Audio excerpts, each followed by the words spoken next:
Well, welcome everyone. My name is Natalie Ashdown, and on behalf of the Open Door Coaching Group and Synergy Global, I am absolutely delighted to welcome you to this webinar for Coach Week.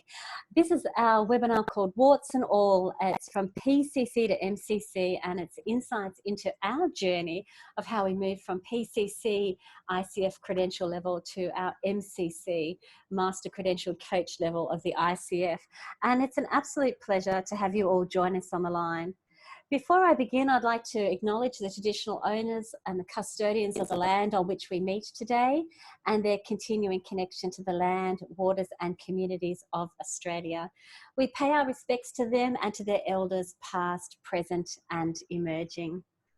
So as I mentioned, my name is Natalie Ashdown. I'm the CEO here of Open Door Coaching, and I have on the line with me two wonderful people. They are MCC coaches, Heather Jane Gray, who is the Chief Executive Officer of Synergy Global, and Lynn Brisden, who is the team leader. She's for Synergy Global. She's on the line with us today from the USA. It's Sunday night in the USA. So welcome, Heather Jane, and welcome to you also, Lynn.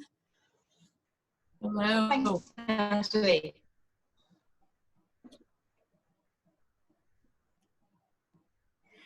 So I'd like to really get straight into our conversation this morning. And we were laughing about our journeys actually together when we were preparing for this webinar, and we captured a couple of the quotes which I'd actually share with you here. So my quote was, "There's nothing like a reality check when you think you're ready for MCC and then you find out that there's a lot more to learn." So I actually felt that I was ready for MCC, and as it says in my quote there was a lot more that I actually had to learn. And Heather Jane, would you like to share your quote as well? Sure, I agreed about the humility. Having been coaching for ages, I had to unlearn and relearn and had got into some very bad habits. So it isn't supposed to be an easy journey to MCC. We are reaching the top of our profession. So it does take time. It takes a lot of reflective practice, soul searching, and for me, patience, and it's not one of my natural virtues. Thank you for sharing. And Lynn, what about yourself? You shared a really terrific quote with us as well. Yes, self-examination was definitely required. It was so much more than checking off the requirement boxes to get the master coach level core competencies deeply embedded in my psyche. And because, you know, in the years that it took me to build up those hours, the rigor around demonstrating MCC competencies had increased significantly. And I wasn't going to get there coaching the way that I had been for a dozen years. I really needed to let go of what I knew and expand on my skills. Yeah, thank you for sharing that, Lynn. And I think that's something that we all reflected on. So each of us have been coaching for a number of years now, and the core competencies have, and the rigor has increased over the time. So yeah, I think we all actually faced that as well. It was really about embedding those core competencies, not just kind of doing what we do, so to speak. So in terms of our sharing our learning journey, we were having some great laughs actually, and some really good reflections. So the way that we thought we might do this is actually each share what went well, what didn't go so well, and what we actually learned. And we hoped that by sharing this with you all on the line, and we know there's a lot of experienced coaches on the line, so we welcome you all as well. And as we think about this, and as we share our reflections, you might also like to think about your experience in coaching, the number of years and the number of hours that you've clocked up together. The one thing we should say actually is all of us are quite happy to let you know that when we first applied for MCC, we have all failed. So some of us failed, yes, that's right. Yes. Some of us failed more than others. So I think I'm the one that failed the MCC exam the most out of the three of us. I think that would be right. So we're very happy to talk about that as well. MCC is not something that you can just walk up and achieve necessarily. It's actually a learning process, and we're really happy to share that as well. So this is our warts and all stories that we're sharing. And I might throw to you first, Lynn. Would you like to share with us across your MCC journey from PCC to MCC, what worked particularly well for you? Sure, Natalie. What I started to recognize after I failed a couple of times was that I did need to learn more, and also wanted to find ways that worked with my own learning style, which includes observation and practice, along with some perseverance and patience. And so then I started looking for resources and programs that could help me. I'm also kind of frugal, and I work in social services, don't have a huge coaching development budget. So there were 3 different things that really helped a lot. One of those was listening into a service that provided live coaching calls once a month with either PCCs or MCCs. And so that started to give me a real ear for the distinction between MCCs and PCCs by listening. And also a few of the MCCs that came on shared some very, very helpful nuggets about what assessors might be looking for. The other was bringing myself into the ICF reciprocal coaching program that you get matched with other coaches, and then they ran a number of rounds that were for specifically MCC prep. And I went through that a few times, and that gave us the opportunity to coach and give feedback and record calls if we wanted to as well. I actually even submitted maybe 1 or 2 evaluation tapes from those calls. And that's where I met Heather Jane, in fact. And the third was a short program that was offered at the local ICF chapter. It was 2 webinars over a period of 2 months. And in between, participants were put into triads where we coached one another and observed and gave feedback. And in the first webinar, we learned a methodology for learning. It was a very specific approach. And then we did the coaching, and then we came back together and shared what we'd learned in the final webinar. So those 3 things, along with taking in and applying the feedback that I got on those evaluations that didn't work, were all very, very helpful. Yeah, you've given us some great tips there, Lynn, for sure. I especially remember wanting to hear what MCC coaching sounded like. So you taking the advantage of listening to live coaching calls, I found that really important as well. And you've mentioned the reciprocal coaching programs that the ICF run. They're running them at ACC, PCC and MCC levels. So that's a really great tip. Thank you for sharing that with us, because they're actually free to hook in with. So, and you can meet great other coaching colleagues as well. What about yourself, Heather Jane? Would you like to share what worked for you throughout your journey? Certainly. I love the ICF reciprocal coaching. I won't go into detail because Lynn's covered it, but it was great to meet Lynn there and some other fabulous coaches. That was very useful. I think the second thing was I really enjoyed the mentor coaching groups. We did one with Carly Anderson. I did that with Natalie and some other great coaches. Carly's based in the USA, and that gave a different international flavor. She's very experienced mentor coach, having been involved in credentialing for a long time. I also did an Australian mentor coaching group with Belinda Merry and some fabulous coaches in Australia.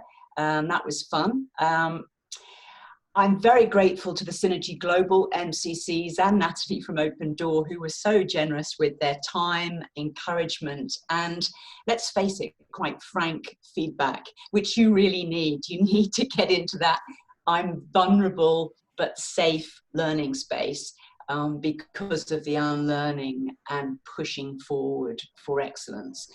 The final thing I think for me that worked well was I'm really a bit of a all or nothing girl. I like to have a run at things and do a project over a short period of time. So finally, when I was over my procrastination, I did a 30-minute tape every morning for 7 days. And every time I listened to it, I did reflective practice and thought, yeah, what did I like? Do more of that. What did I not like? What is the one thing I'm going to change tomorrow? And I did that for 7 days running, knowing I'd kind of submit the last 2 tapes of the final 2 days. And I think that intensity worked well for me. It might not work for everybody, but it gave me a sort of momentum and a run at doing the tapes.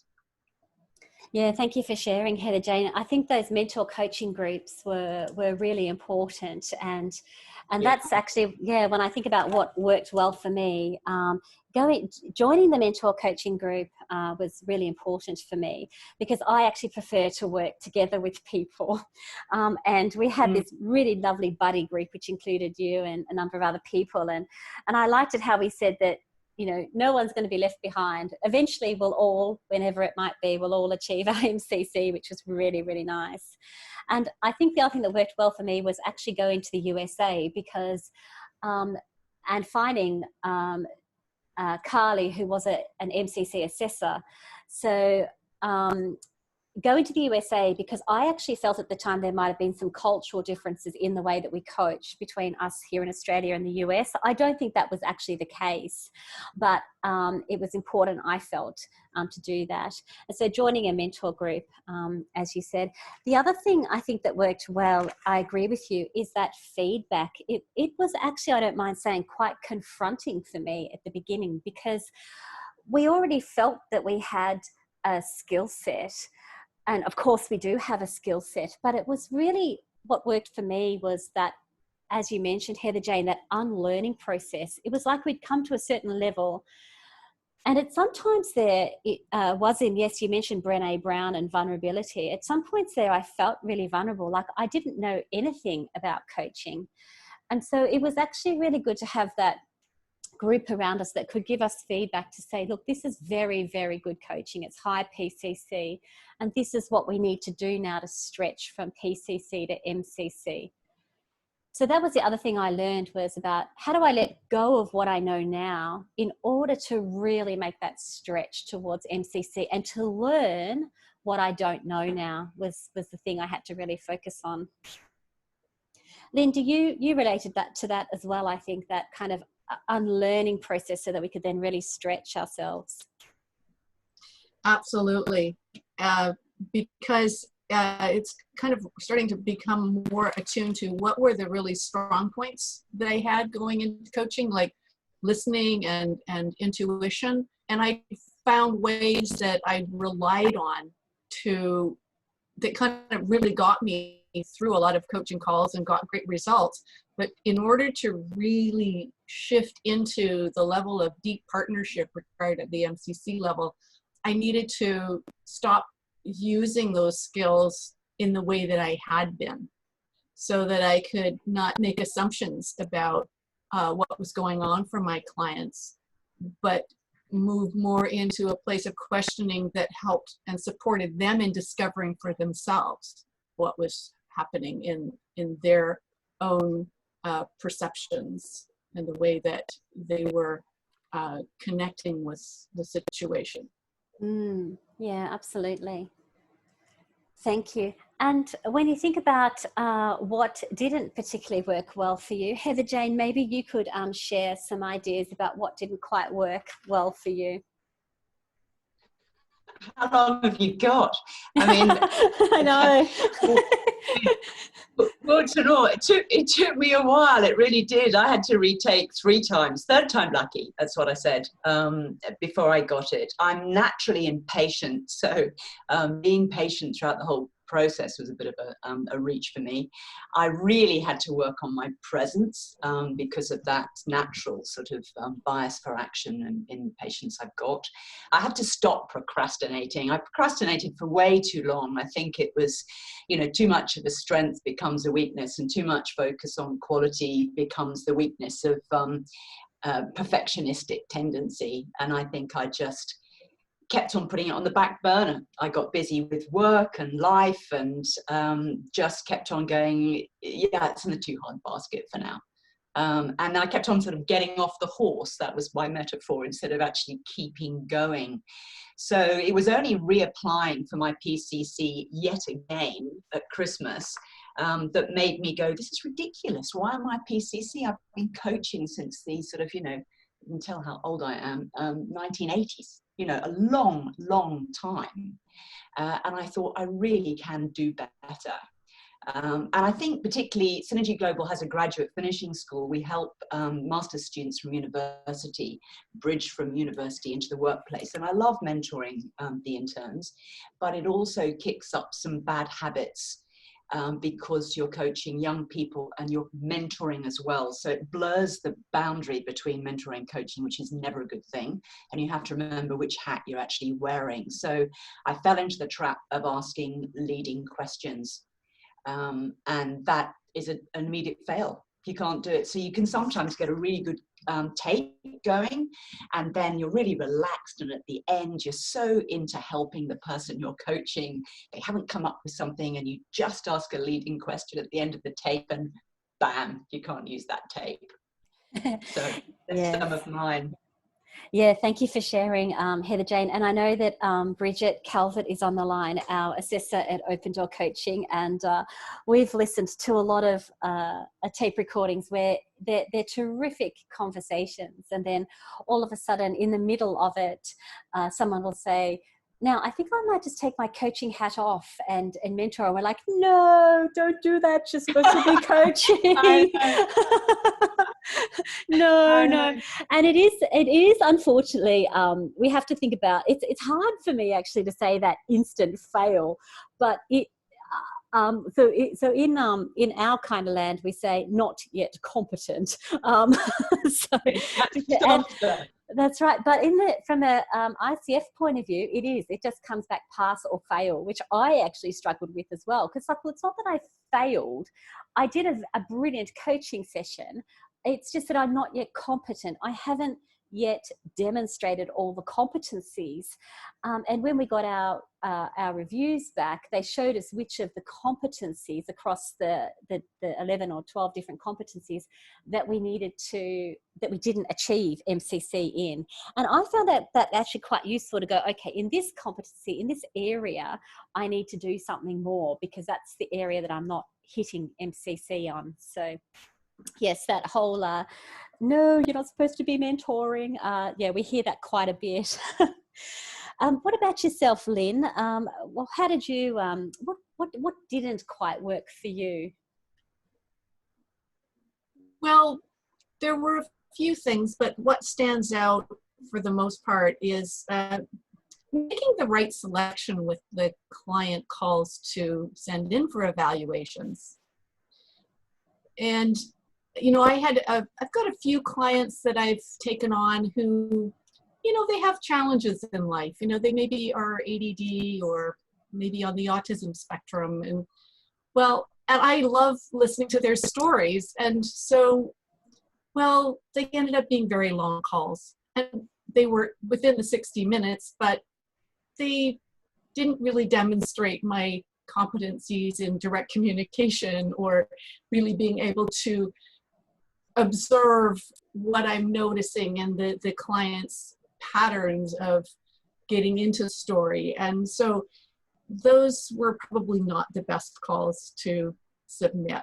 And what I started to do is then strive for shorter calls, being a little bit more abrupt and kind with some of the feedback about, yes, I understand the story and what's the theme of that story, for example, so that I could keep the flow of the conversation going toward the outcome that we had determined at the beginning that we were going to work on. So I think really got out of that by aiming for 30-minute calls instead of being kind of relaxed about the time span of the calls that I was going to submit. And Lynn, I'm wondering, with that shift you made, did that, what impact did that have on your coaching? Was it better coaching because you had to pick better questions, or what was your reflection on that with changing the time frame? Well, it gave me a little bit more of an impetus to be more discerning about what I let the client continue talking about, and it did make me a better coach. It gave me the skill sets of being able to observe their patterns rather than sit there and listen and wonder, how am I going to break into this without being rude? Because that's the other thing I notice. I'm quite polite. I don't know if it's being Canadian to begin with, but it gets in the way of good coaching sometimes. Yes, yes. I remember swinging the pendulum. So there was one time that I was criticized for asking too many questions. And then another time I was criticized for not asking enough questions. So it was kind of trying to find that balance. One of the feedback I had was the coach there at all? Because I thought, I'll just do presence and I'll just do silence and I'll just do partnering and listening. And then I got the feedback saying I didn't hear the coaching at all. So it is a bit of a balance that we have to measure there as well. Mm-hmm. Yeah, one feedback I got was, does that person just like to hear themselves talk? Ouch. Yeah, how about some coaching? Yeah, exactly. Yeah, so that's a really good clue that you've given us there. Our coaching at the more advanced level is about observing patterns, and it's about observing patterns across a series of conversations. And yes, being able to break in when we need to keep the person we're coaching on purpose from that point of view. Yeah. Heather Jane, Judy's asked a really good question, actually. And maybe you, before we go on to what didn't work for you, perhaps you might like to reflect on this one. She asks, when do you know that you're ready to apply for MCC? Is there anything you're thinking about at this stage that you might offer around that question? It's a great question, and I think it is a difficult one, and I think that's where the ICF's requirement for 10 hours of mentor coaching really comes in, because you're partnering and co-creating this with your mentor coach who's giving you some guidance about, are you at the top of PCC? It is a little bit subjective. You don't know when you put the tapes in. You might think it's fantastic. Your mentor coach, who might be probably is an MCC, thinks it's a great tape, and you still can fail on something because it's a bit like art. It's got that subjectivity to it. I think the sort of signs are things when you're getting much shorter tapes in, you're really feeling a lot more confident to get over the whole of it was 11 core competencies, it's now 8 core competencies, of course, in just 30 minutes, and you're not feeling rushed. The coachee isn't feeling rushed. You're only talking for, they say, 10% of the time. So your questions are much more articulate, shorter. I know Belinda Mary said to me when she was mentor coaching me, she had a post-it note on the corner of her computer that said WAIT, in other words, wait, which stood for why am I talking, which I thought was a great reminder, really. That it is about the coachee, and then knowing that balance of when to interrupt. So you become more confident, you like the sound of your tapes, your mentor coach thinks those are the best tapes to send in, and then you just have to send them in and see, and accept what comes back. A lot of people pass one tape and then they know they're halfway there, and then they've got one more tape to put in. I was lucky I got 2 in together, but as I said, at the third attempt. Yeah, Hope that thank helps, you. Judy. Yeah, thanks, Heather Jane. And if you're reflecting also on what didn't work for you, was there anything in particular that springs to mind? Are you asking the chat box particularly to put things in? I'm asking you, Heather Jane, what your reflection is. I'd already covered the things that didn't work. Oh, I beg your pardon. Sorry. It's you, Lynn. It's you, Natalie, really. If there's anything specific you want to add to that bit, then we're on to learning opportunities, which is kind of similar to what didn't work. So. Great. Thank you. Thank you for keeping me on track there as well. Yeah. So when I'm thinking about what didn't work, I think the main thing for me was that I was trying to pick out every little bit of the core competencies about what does that term actually mean, and I was trying to find some form of formula or some sort of process. And I thought, if I can just understand the formula or process, what I have to do, then I can do it. But as we'll go on to discuss next, it's actually not about what we're doing in the coaching, it's about how we're being. And that's what I had to really let go of. I think what didn't work for me was trying to just, as Lynn mentioned, do the checkbox and find some sort of formula. And I remember I was getting quite hung up on, well, what does coaching presence really mean? And how do you know if you've got coaching presence? And we kept being told, well, you'll hear it. When you hear an MCC tape, you can hear the coaching presence. And of course, for someone like me, that made no sense at all. So Lynn's tip there around listening to recordings and listening to the coaching was really very helpful. And there's no easy formula for what we're doing. And that's what I had to think about. So in terms of our learning opportunities, and we really encourage anyone, if you've got any questions, to pop those questions into the chat box for us, and we're more than happy to talk about them. Judy, we'll pick up your question again, and I'd like to hear from Lynn on your question after we do learning opportunities. So Heather Jane, would you like to carry on our conversation around your journey from PCC and MCC? What were the real learning opportunities for you on that journey?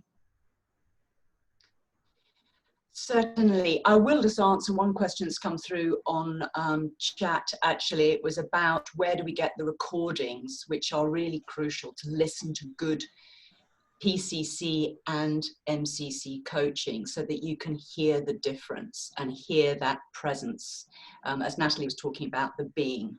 And you get that through paying for your mentor coaching, whether you do that as a group or whether you do it individually.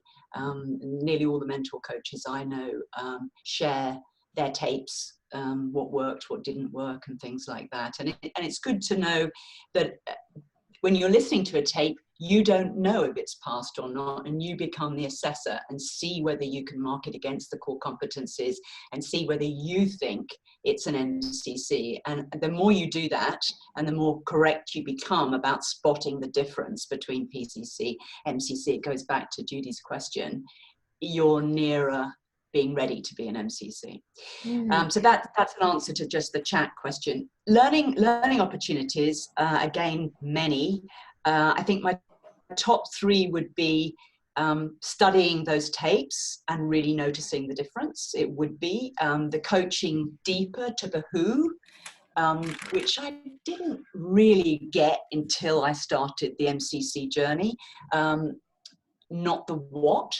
And going deeper takes you to my second point, which is really moving from the transactional coaching to the transformational coaching. And staying really curious. Those shorter calls, as Lynn mentioned, help you with that.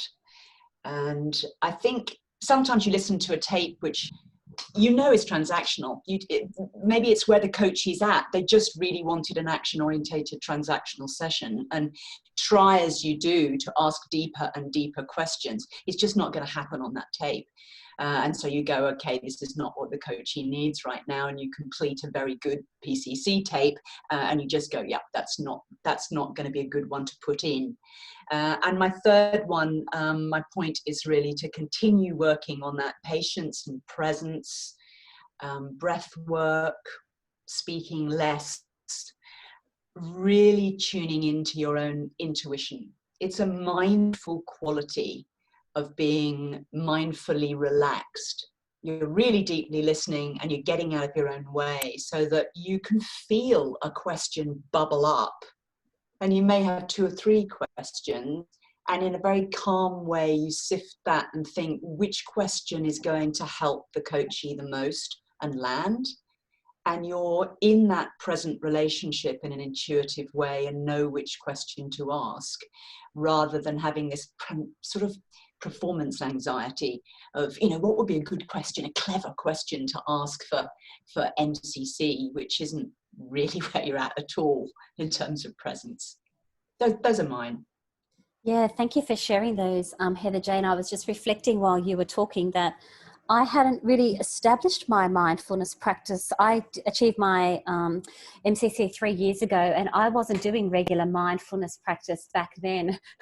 So I think that clue around doing your mindfulness practice and your patience and your presence, and that really allows your intuition to come out. I think that's a really good tip for everyone. Like just as ourselves as coaches and as humans going about our workplaces, but also to actually enhance our coaching for sure. And I can definitely relate to the performance anxiety as well. There was something about when the tape goes on for me in the early days of my MCC journey. There was something about when the tape goes on, something changed. So I had to do a bit of exploration about what was going on there as well. Then what about yourself? What were the learning opportunities for you? Well, I'm just sitting here thinking, oh yes, I definitely had the performance anxiety going on as well as soon as I knew I was recording. And being practice in mindfulness helped me get over that. I was one of the people who came into coaching with already having a mindfulness meditation practice. And so it's been quite interesting to even let go of some of what that gave me. And I think I referenced earlier how I relied on my listening skills and my intuition to kind of get what was going on for the client and ask questions from that knowing. It was helpful. It really helped the clients move forward.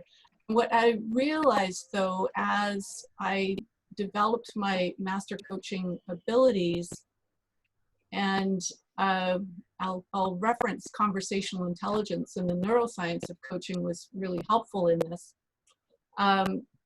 was to recognize that my knowing for them didn't really help them as much as me asking questions and being deeply curious to have them start to understand and see for themselves and discover for themselves what their thought processes and patterns were.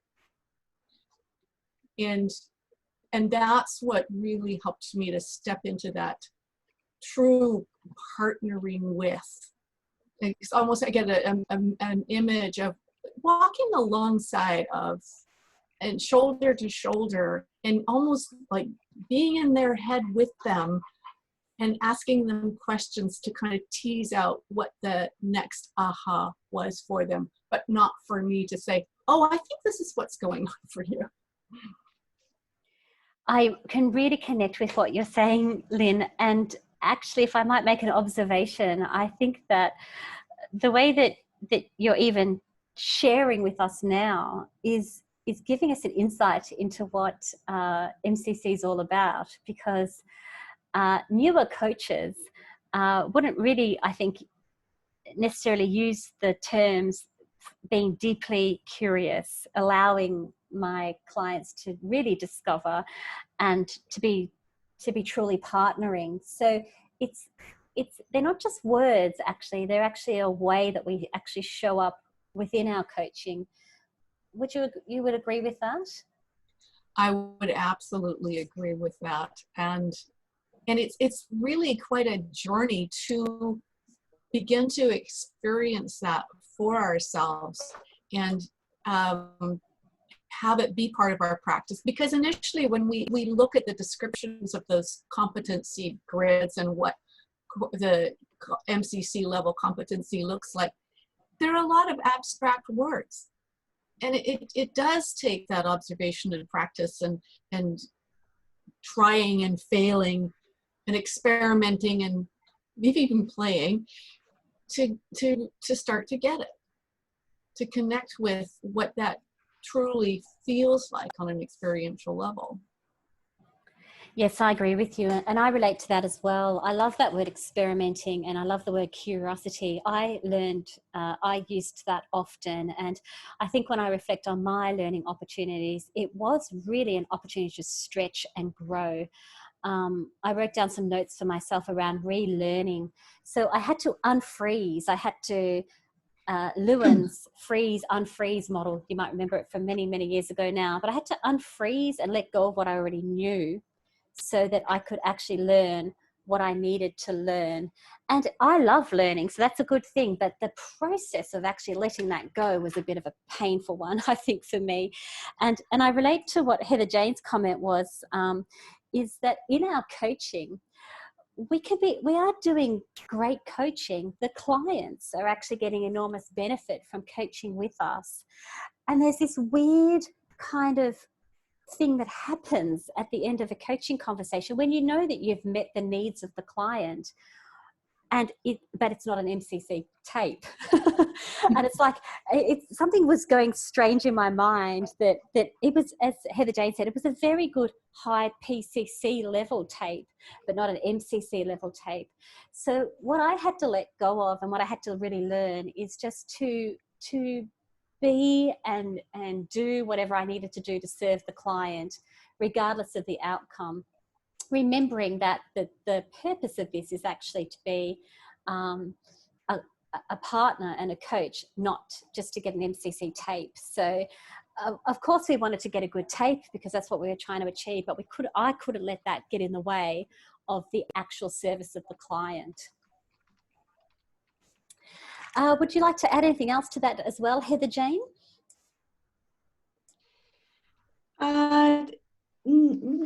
Not really. I think I'm just answering something in chat actually that's just come up. G's asked a good question about, which we might just run around the three of us.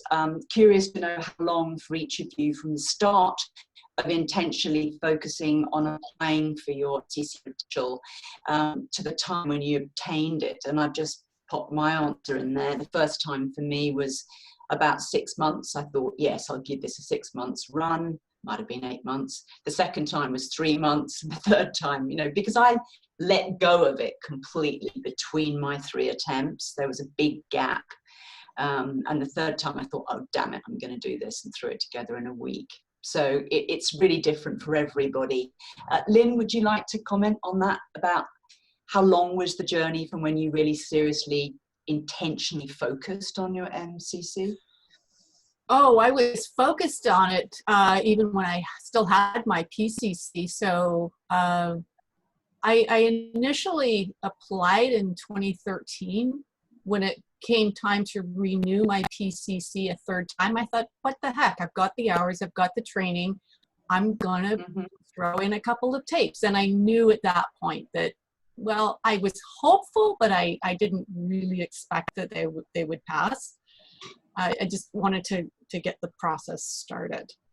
And I was awarded my MCC in early part of 2019. I think I actually passed the evaluation in 2018, but still had to do the knowledge test because just the timing of when I started, I hadn't actually done the coach knowledge test prior to that. Yeah, I can't. What about you, Natalie? Yeah, I think for me, I think I concentrated for like a year or 18 months. And I measured my journey in 6-month periods because I would focus and then put in a tape and then kind of not worry about it for a while, because the actual process of receiving back your feedback is a couple of months delay. And then after that, you've got another 6 months to actually put in your next recording. So my journey was kind of measured in 6 months. And I think I put in recordings. I think my whole journey would have been almost 2 years, I think, before before I even got the first tape. And I tried different things. So I started first in Australia, and then I had to find the mentor group in the US. And I did the mentor group twice, actually. So the first time round I did the mentor group, I was successful with my first tape. And then the second time round when I did the mentor coaching group, I was successful with my second tape. So yeah, there was a lot that we had to shift in terms of our learning from that perspective. There's another question coming from Wasim here, Natalie, just about how long do you have to coach clients at different levels? And I know that we've got a sort of back pocket slide of just some of the nuts and bolts of the difference between ACC, PCC, MCC.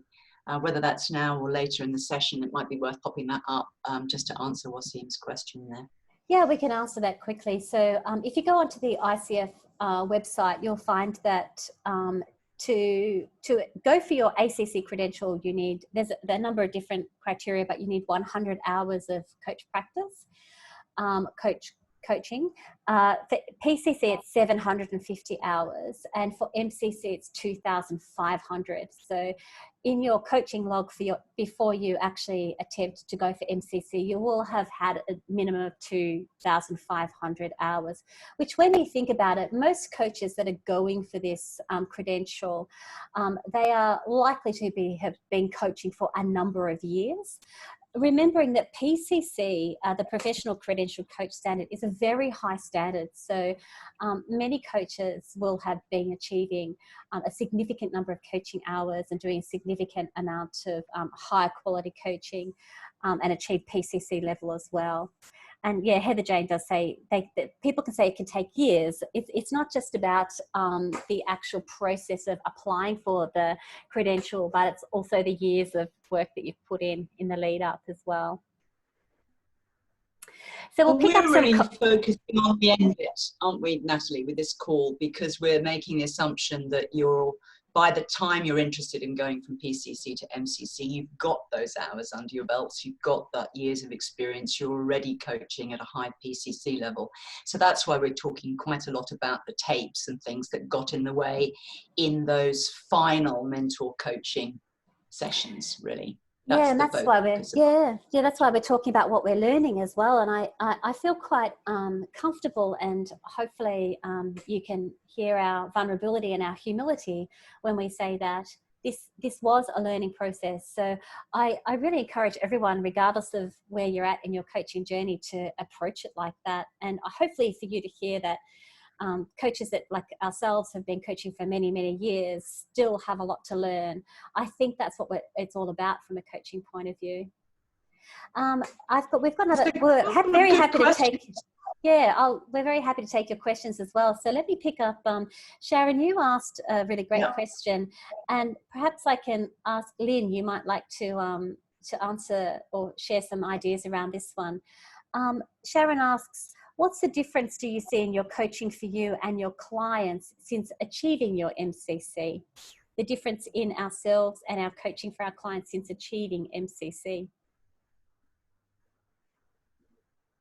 Well, that's what I noticed was that when I started coaching at the MCC level, there were clients who they had a sort of plateaued and were making progress, but not as quickly as they started to once I really started applying that MCC level coaching. Things started to really pop.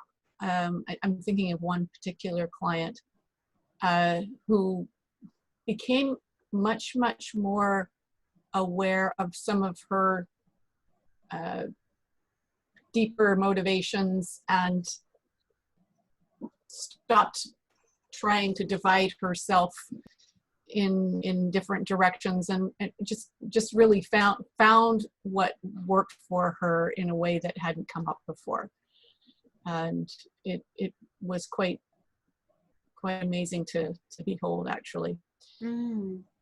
I can't take all the credit for that, mind you. And it was just like, oh, okay. I think we broke through something because of the quality of the coaching. Thank you. And Heather I Jane, want to just say I did pop in the link to the ICF credentialing page into the chat for anybody who wanted to look at that. Oh, thank you for doing that as well. Thank you.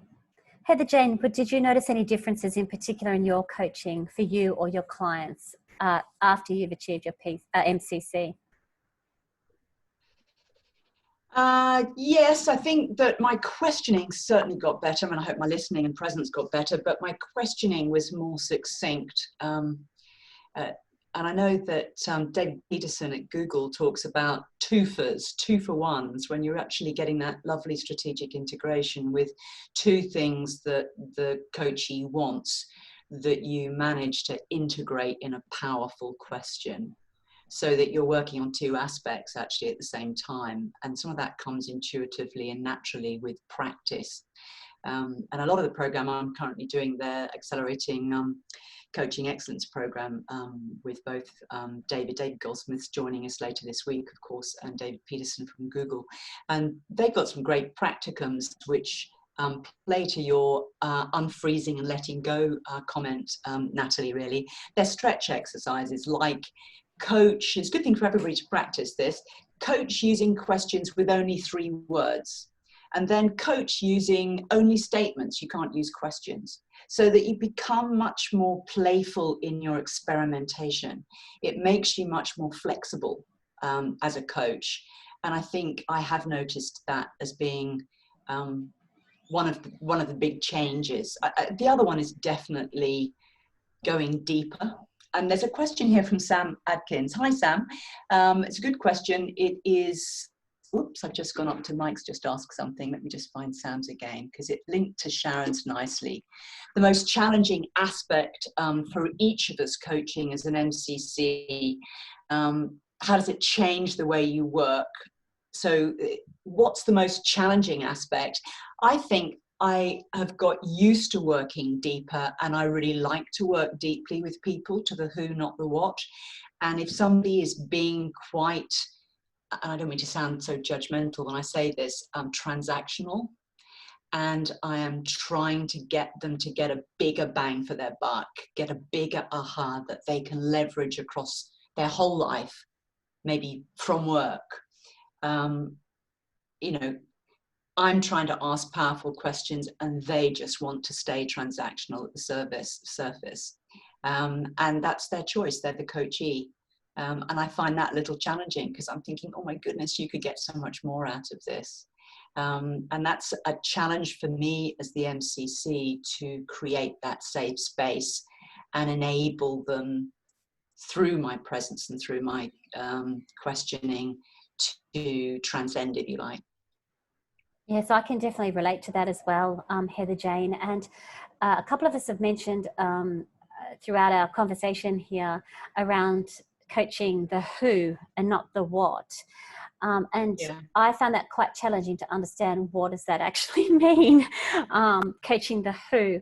And what it means is different for every person, but it's more about the whole of the person. So not just what they're giving on the surface, but the whole of the person. So it's challenging actually to be able to coach at that level, as you say, when the person is wanting to kind of just stay on the surface level as well. I'm conscious of our time now. So Lynn, would you like to add something to that conversation around the most challenging aspect for you?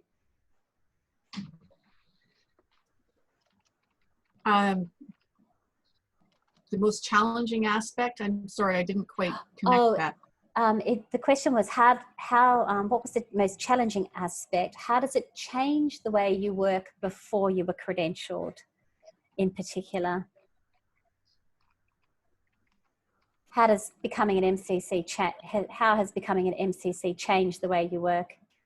Okay, so I thought that I'd answered that before, but what I was just noticing another question, if you don't mind, about did we need to let go of the CIQ coaching model? Oh yes, actually we can move on. Thank you. So yeah, Mike's asked a good question around how, given that we're accredited in a lot of other different training tools, how difficult was it to let go of coaching methodology for the ICF tapes? That's a really interesting question. Did you want to carry on with that, Lynn? Yeah.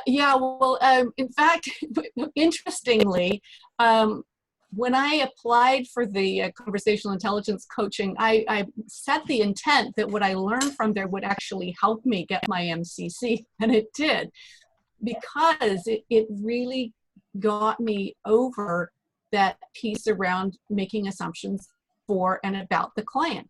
And some of, I'm not sure about the 4-quadrant model that Mike's speaking to, but there's the 3 levels of questioning, and the 3rd level being asking questions that you don't have answers for. I mean, that's what we do as coaches. I mean, if we want to get beyond leading questions, we have to ask questions that we don't have answers for. And so that was really helpful, but it was just that checking in. It was a practice called double clicking, like you're opening up a file on a computer, and really getting past anything that I think about what that client might be experiencing and saying, so tell me more about that. What's going on? What are you experiencing? And it really opened up an awful lot, not only with clients, but in other relationships as well. Yes, I can relate to that, Lynn. I think that for myself, you actually never really give up your coaching methodology. You don't really. The ICF assessors don't want to hear you doing obvious coaching, you know, the GROW. But let's face it, at the beginning of every single coaching conversation we're going to ask the client, what would you like to achieve? And what would you like to focus on? And what would you like to focus on for this conversation? And at the end of it, we're going to do some actioning, and that's actually one of the core competencies. So establishing the coaching agreement is a core competency, and planning the forward actions is a core competency as well. So there is that tension, I think, about not overtly following models and not overtly following methodology, but in my opinion, for what it's worth, is it's in our blood, and we're going to be doing that anyway. We're guiding a process where the client wants to go. I think the difference between ACC, PCC and MCC is you're going to hear a lot more overt use of models throughout those levels, whereas it's not going to be as overt in the MCC. But we will still ask all the great questions that you asked in the very first time you ever started coaching. You just do. They're important questions. So I'm conscious of our time Natalie, now. can I? Go on. Sorry, you're just doing time check, Natalie. Go ahead. I was just going to add something to what you said, but you were saying something about the time. That's okay. Please do. We've got some time. I was just saying that that's so important when you look at the core competencies, that you're establishing an agreement, and they're really hot on having a clean agreement about your SMART goal. And if you get the goal really crisp, the rest of the coaching session flows and you can relax. And if you don't nail the goal, it's going to unravel as the tape goes on. Really, I think it's a big learning. And I think the other thing at MCC when you're coaching to the who is to tie the goal into something bigger. So I have big gratitude and thanks for Alison. She won't mind me sharing this. I've cleared it with her. She's the person who I did my 7 tapes with and sent the last 2 off. And she had a fantastic life's purpose, which was, wait for this, it's amazing, to embody the evolution of the universe. I mean, wow. Now, isn't that a great place to start coaching? So whatever goal she came up with, I kept on tying it back to a bigger aha and a larger leverage in terms of, you know, what will that do to take you towards your goal? And more importantly, what will it do to help you take you towards your life purpose? So you're constantly going deeper and deeper in a wonderful kind of spiral. That's what I was going to add, Natalie. So. Thank you. Yes, hopefully you're taking notes. I just love the fact that through our conversation, I'm taking lots of notes, which means I'm learning from you both as we go along as well. So just in summary, because I'm conscious of the time that we have, we were talking about mentor coaching packages, and perhaps Heather Jane, you might like to talk to the mentor coaching packages. We want to really continue to inspire coaches to achieve their credential, and we've got a couple of packages. So perhaps you could just quickly mention a little bit about those coaching packages, and then we'll have probably time for 1 or 2 questions as well. Yes, okay. It's up on the slide. You can certainly email me too if you want more information. We've put together 7 hours of group mental coaching with MCCs, and we'll have 2 MCCs on the line. We won't have more than 10 people per group, so you've got a 1:5 ratio of an MCC to PCCs trying to get their MCC. We also do programs from ACC to PCC as well, but 3 hours of one-to-one mental coaching, 7 hours of group coaching. That is your 10 hours of mental coaching, which the ICF asks you for anyway. It fulfills that requirement. And you get assistance with choosing who to coach and what tapes to send in, and really getting clear about the core competencies. So I can't begin to say how helpful we've all found mentor coaching groups, and it's great fun too. Natalie mentioned earlier she likes has got a study buddy. It's fun learning together. So we've got a mentor coaching package that we're at the bottom here. It's 1997 Australian dollars or 1289 US dollars, and you get 10% off if you book that by Monday the 11th of May. We're trying to do as many conference deals on everything that we can, so not only do you get the free conference, but you also get money off good solid programs. I think. Thank you, any Heather questions about that? Anything else, just pop it into chat. I know we're running out of time. Yeah, thank you. There's so many things that that I've learned from our conversations together around listening to tapes, doing reciprocal coaching programs, holding ourselves back, kicking out some bad habits, really focusing on our mindfulness and overcoming our own performance anxiety, trying to understand what those words mean in the core competencies and how we really partner with our clients. So I've really appreciated both of you coming on the line this morning for us, and Lynn in your evenings. I just wonder, Lynn, is there any final comments you'd like to make to the group? We've got an enormous number of wonderful people and wonderful coaches on the line. Is there any sort of final comments you'd like to share? Certainly. Thank you for giving us this opportunity to share our journeys. It's been really wonderful to be able to encapsulate it and share some of the wisdom today. And, you know, for those who are considering the journey, I would highly recommend it. It's more than, the benefits are more than the credential. And the deeper level of learning, the deeper level of awareness that we get by continually pushing our own edges is so well worth it. And I know that coaches are the kind of people who tend to do that anyway, and so this is yet another way that you can. I love that as a summary, Lynn. Pushing our own edges is what we actually do. And I agree with you. It is more than just the credential. It's about what we are learning. Heather Jane, would you like to add any final comments as well? Just to say really that you don't sit back on your laurels when you get MCC. You're still passionate about lifelong learning, and you can still learn and join lots of programs and other things. And we do have to renew every 3 years. So it's MCC and beyond. We're just at a stage in our learning journey, and we'll constantly work at being the best we can be. And just hope that we can all inspire each other to make the biggest contribution to the world. Our lived purpose and values-based vision at Synergy Global is leveraging wisdom to make the world a better place. So I think if everybody got credentialed and everybody had lifelong learning and a passion for credentialing, it would make that easier, really. Doesn't stop here.